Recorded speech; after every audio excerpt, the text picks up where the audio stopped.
In a world where emotions are controlled and reality can switch with the touch of a button, one girl discovers a secret that could change everything. This is the story of The Switch of Shadows, a journey through fear, courage, and the power of being human. Listen carefully, learn new words, and feel the adventure. Let's begin. It was almost midnight when Mary Louise finished her work at the old campus library. The rain was falling softly outside, and the building was almost empty. Mary was 17, smart, quiet, and curious. She loved science and always wanted to discover something new. That night, while she was cleaning the lower shelves, she noticed a small metal door behind a pile of old boxes. It looked strange, not like part of the library at all. Her curiosity woke up. She pulled the boxes away and found a rusty keypad. The screen still had a little light. Someone had written on it with a marker, "Do not enter." Of course, that made her even more curious. After a few tries, she pressed random numbers, and the door clicked open. Behind it, there were stairs leading down into darkness. Mary turned on her phone flashlight and stepped inside. The air was cold. There were rows of metal cabinets and computers covered in dust. Old papers were scattered everywhere. In one of the drawers, she found a small square device made of metal with a cracked glass screen. On the front, she could read some faded letters. "Project Foster. Do not activate." She whispered to herself, "Project Foster? What is that?" She touched the button on top. The screen blinked, then a small message appeared. Switch initiated. Before she could react, lights flickered and the air around her started to vibrate. It felt like the world itself had changed shape. Then, everything went dark. When Mary opened her eyes, she was still in the library. But something was wrong. The lights were brighter, too bright, and the air felt heavy.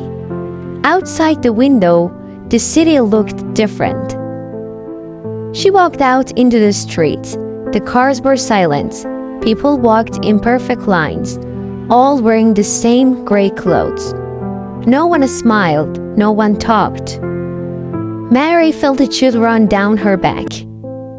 "Excuse me," she said to a man passing by. He didn't even look at her. Then she saw a huge digital billboard above the street. It said in glowing letters, "Peace through control." She ran back into the library, but it was empty now. She turned on her phone. The date said June 12, 2037. 10 years in the future. Her hands were shaking. What happened? Did the device switch worlds? A voice came from behind her. "Don't panic," it said softly. "They'll notice you if you look scared." Mary turned around. A young man stood there wearing a black jacket and a mask. "Who are you?" she asked. "My name's Mike," he said. "And if you activated that device, you're in serious danger."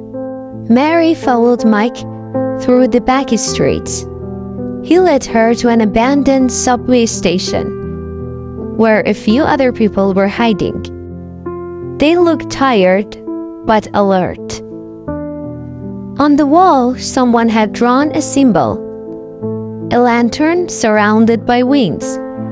Mike explained, "Years ago, the government created Project Foster. It was supposed to help people become calmer and more productive. And the device could suppress negative emotions, anger, fear, sadness. At first, it worked," he continued. "People stopped fighting. There were peace. But then, they stopped feeling anything at all." Mary's eyes widened. "So this world?" He nodded. This is what happened when emotions are suppressed too much. Humanity disappears. She looked down at the device in her hand. And I caused this switch? Not exactly, Mike said. You found a version of the device that connects both realities. Maybe you can fix it. Days passed. Mary learned to hide among the silent citizens. Mike taught her how to avoid the drones that watched every street. One night, he gave her a small piece of paper with coordinates. This is where it all began, he said. The original lab. The man who built this device might still be there. Mary hesitated. What if he doesn't want to help? Mike smiled sadly. He will. He's been waiting for someone like you, someone who still feels. The next day, they left the city and entered the wasteland outside. Old buildings stood broken. The air smelled like metal. At last, they reached a bunker with a heavy steel door. Mary knocked. No answer. She was about to leave when a voice spoke through a speaker. Who seeks the maker of faster? Mary froze. I do, she said.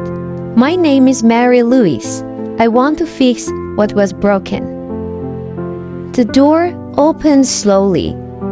Inside, the air was warm and filled with the sound of machines. An old man sat at the desk, surrounded by glowing screens. His eyes were kind but tired. So, he said, the switch has happened again. Mary stepped closer. You built it, didn't you? Project Foster. The man nodded. Yes, I wanted to foster peace among humans. I thought if we could suppress pain, the world would be better. He looked away. But I was wrong. Without pain, there is no growth. Without fear, there is no courage. Mary showed him the device. Can it be reserved? He said, only if someone carries both sides of the world within them. Emotion and logic. Light and shadow. Mary didn't fully understand. What does that mean? He smiled gently. It means you.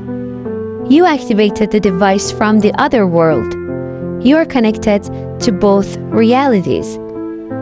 The man started typing on an old computer. Lights began to flash around the bunker. Mary, he said, if I activate this, you'll return to your world.